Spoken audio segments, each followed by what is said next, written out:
We are extremely happy that we have been received today by Congressman Joseph Kennedy III.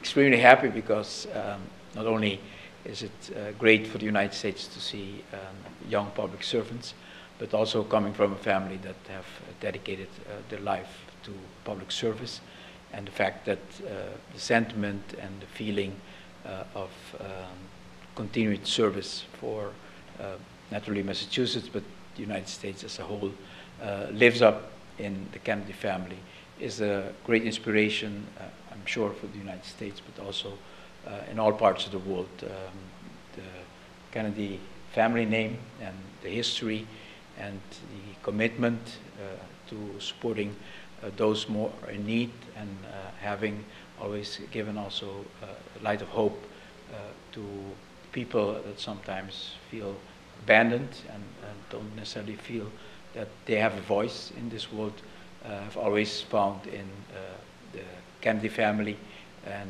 the Kennedy president and Robert Kennedy, the grandfather of Joseph, a voice and a recognition, and the fact that that legacy is being continued today by you is quite an honor, coming from a family that is also many generations in politics.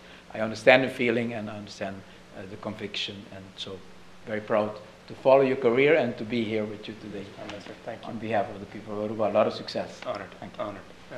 Mr. Prime Minister, I just want to say that how honored I am that, given your time in the United States, that you would spend some time here with me. You have been an extraordinary friend to me and my family now for quite some time.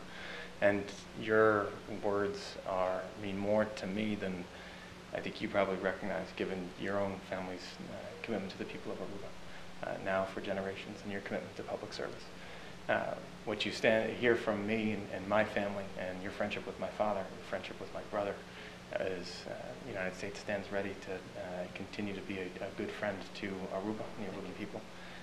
And however we can be supportive, we will continue to be. You have set an example in how you serve your country, and how you have moved your country from economic stagnation that we and so many others felt to an economic recovery, environmental sustainability, tourism, and others. That is one that the rest of us can learn from. So, Mr. Prime Minister, honored that you would be willing to make the time for me. Look forward to continuing to support you and the Aruban people in the years ahead. Thank you. Thank you very much. Thank you.